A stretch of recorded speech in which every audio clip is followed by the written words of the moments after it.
आप देख रहे हैं समाचार इंदौर, हर खबर पर पैनी नजर।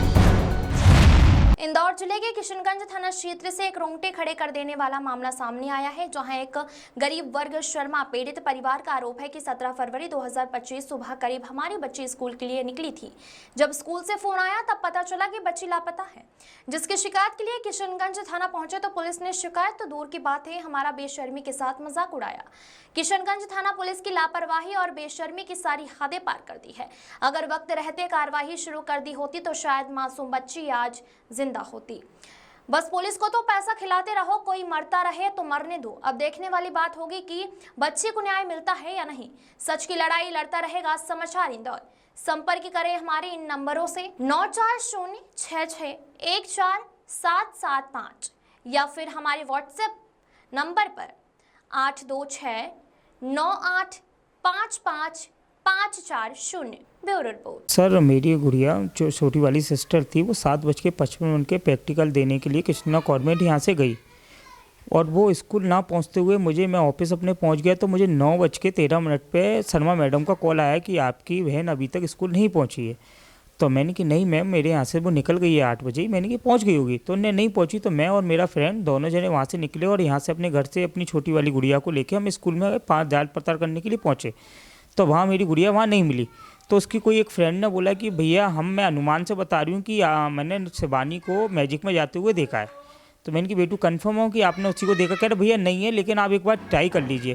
तो हम लोग तुरंत महू पहुँचे, महू जाके देखा तो वहाँ वो हमको कहीं नहीं मिली। फिर हमने एक मैजिक वाले भैया को फ़ोटो दी कि भैया ये लड़की दिखी है। तो फिर उसने बोला कि भैया आप मेरे है ना व्हाट्सअप पर डालिए, मैं है ना ये चेक करके आपको बताता हूँ।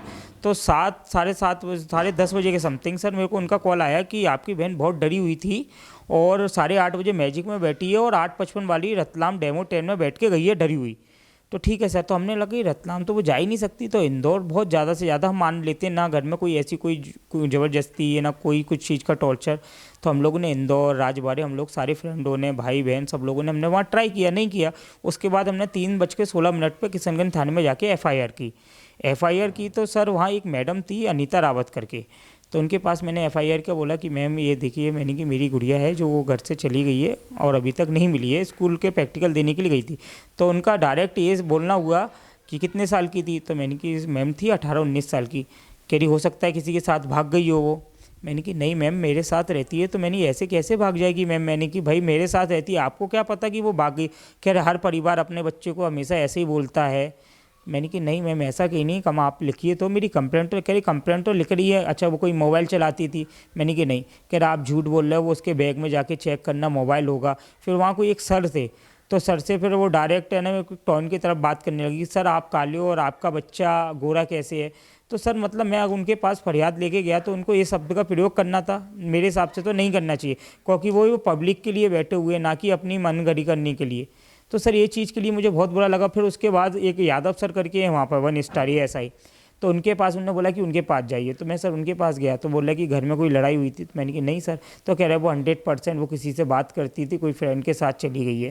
तो मैंने कि नहीं सर ऐसा कुछ नहीं। कह रहा नहीं तुमको नहीं पता, हमारी ज़िंदगी ऐसी गुजर गई है, हम ये चीज़ सब बहुत अच्छी तरीके से जानते। तो मैंने कि सर अब क्या करना है? तो फिर उनका तरफ से कुछ नहीं हुआ। हम लोग रात में मेरी मम्मी भी नहीं थी, मम्मी शादी में गई हुई थी, रात को लौटे ना, मैंने मम्मी को इन्फॉर्म किया था ना पापा जी को। मम्मी पापा रात को आए, वो बेचारे परेशान हुए। हमने रात को 11:45 बजे तक हमने हर जगह ढूंढा, नहीं मिला। तो फिर हमने कि ठीक है बेचारी कहीं गुस्से में चली गई, आ जाएगी। हम रात भर हम लोग सब जगह। उसके बाद दूसरे दिन मम्मी इधर उधर देखने पहुंच गई, मैं सब। तो 12-12:30 बजे के समथिंग मेरे को मेघनगर से कॉल आया कि आपके यहाँ ये शिवानी शर्मा का हमको बैग मिला है, आप कौन उसके भाई बोल रहे हैं? तो मैंने कि हाँ मैम भाई बोल रहा हूँ। तो मैंने कि मेरी बहन कैसी है? कह रही सर आप आइए। तो सर इमीडिएटली हम लोग यहाँ से गाड़ी करके मेघनगर के लिए निकल गए। मेघनगर जाके हमने आधा घंटे तक उनसे पूछा। उसके बाद उनने मुझे को पर्सनली अकेले आके बताया कि उसकी डेड बॉडी मिली है। तो सर डेड बॉडी उसकी हमने जाके देखी तो बहुत बुरी कंडीशन में मोर्चरी में मिली थी। ठीक है, अगर समय पर किशनगंज थाने की पुलिस अगर एक्शन ले लेती तो शायद आज मेरी बहन जिंदा होती।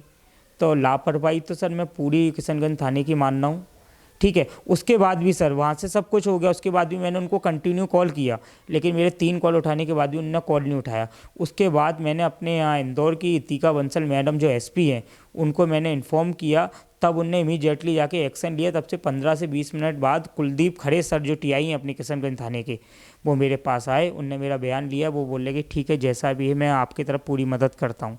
तो इतिका बंसल मैडम हैं, उनने मेरा बहुत सपोर्ट किया। और दूसरा जो किशनगंज थाने में एक परमार करके सर जी हैं, उनने मेरा बहुत सपोर्ट किया। बाकी पूरे पुलिस थाने का रवैया बहुत बेकार था।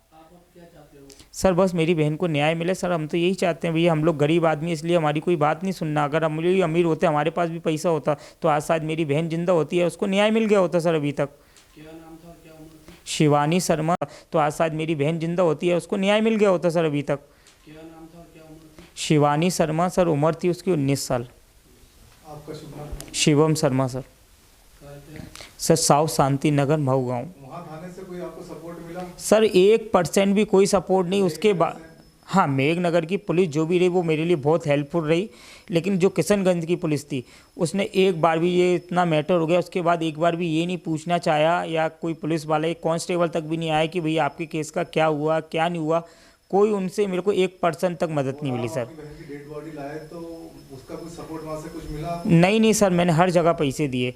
जब मेरे मॉर्चरी में जो रखी गई है उसके मैंने 500 रुपये दिए। पोस्टमार्टम हुआ, जो मुझसे 4000 मांग रहे थे, तो मैंने उनको 2500 रुपये दिए।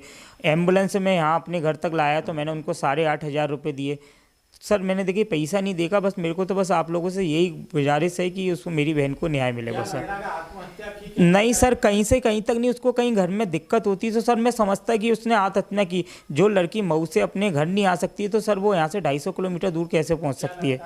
सर कहीं ना कहीं उसकी हत्या हुई है सर। और ये अपना जो भी केस है वो दबाने की कोशिश कर रहे हैं सर सब लोग इसमें। कैमरा वगैरह चेक करवाए आपने? सर हमने, जो हमारे पास कैमरे थे, हमने रतलाम में जाके चेक करवाए, वो भी उनके कैमरे ख़राब थे जीआरपीएफ वालों के। यहाँ जो कैमरे दिखे तो उसमें वो दिख नहीं रही है। तो मैं इससे क्या सोचूं कि उसी दिन 18 तारीख को ही सारे कैमरे ख़राब होने थे। पुलिस द्वारा ऐस- कोई कैमरे चेक करवाए? नहीं सर, पुलिस द्वारा मात्र कोचिंग के कैमरे चेक करवाए गए हैं, जिसमें वो नॉर्मल आते हुए और जाते हुए दिख रही है। उसके अलावा सर कोई मेरे पास कोई मदद नहीं मिली। कैमरा कब आते जाते दिखे? 17 तारीख को सर 6 बजे वो कोचिंग जाती है, उस समय वो जाते हुए दिख रही है, और 8 बजे वो आती है कोचिंग से तो आते हुए दिख रही है। उसके अलावा जो नॉर्मल बिहेवियर रहता था सर, वो उसका वही रहा है। घटना सर है 18 तारीख को 7:55 की सवेरे सर। मेडिकल में क्या आया है? सर मेडिकल में सब नॉर्मल है, लेकिन जो पीएम रिपोर्ट आती है जिसमें सारा विवरण दिया जाता है, लेकिन पीएम रिपोर्ट में बस यही शो कर रहे हैं कि उसकी रेल दुर्घटना से मौत हुई है चोट आने के कारण। जब बॉडी देखी थी तो आपने कुछ देखा? आपको क्या हुआ पूरा शरीर? सर उसको बस, अब उसके शरीर में 1% कहीं से कहीं तक चोट नहीं थी। अगर सर मेडिकल में क्या, मेडिकल का क्या है?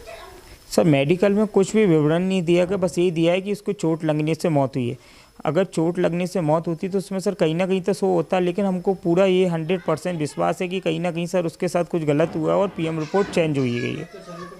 कोई भी सर कोई निशान नहीं था। ये जो उसका सीधा वाला हाथ था सर, ये टूटा हुआ था, सिर पर रखा हुआ था, और उसके ये इस वाले हाथ, कब बताया गया उन्होंने? पीएम रिपोर्ट सर हमको है ना 11 दिन बाद सर उनने हमको बताई गई थी। उसके चेहरे पे कोई निशान वगैरह? बस चेहरे पे ही सर जो निशान है, जो यहाँ से पूरा उसका ब्रेन खाली हुआ है और यहाँ चोट है, उसके अलावा सर एक स्क्रैच तक का भी निशान नहीं है उसके पूरे शरीर में। उसने सुसाइड का बता रहे हो कि सुसाइड करा, तो उसका कोई सुसाइड नोट मिला आपको? सर हाँ, एक उसमें मिला है सर सुसाइड नोट, उस पर बस उसने कोई साइन नहीं है, कुछ भी नहीं है। कब सो करा था? वो सुसाइड नोट उनने हमको 5-6 दिन बाद बताया था सर। हैंडराइटिंग उसी की थी? हाँ सर, हेड नाइटिंग, लेकिन उसी की, हाँ सर उसी। हाथों हाथ क्यों नहीं दिया उन्होंने? तो वो बोल रहे कि आपका परिवार बहुत दुखी में था, इसलिए हम आपको ये चीज़ नहीं बताए। डरा के लिखवाया? या सर बिल्कुल सर 100%। वो 12वीं क्लास में थी सर, इतनी हिंदी मिस्टेक नहीं करेगी जो कि सुसाइड नोट पे मिस्टेक है। हर एक चीज़ में मिस्टेक है। 12वीं क्लास की लड़की इतनी हिंदी में इतनी शुद्धिकरण लिखती है, और वो ऐसी मिस्टेक कभी नहीं करेगी सर। सर शिवम शर्मा।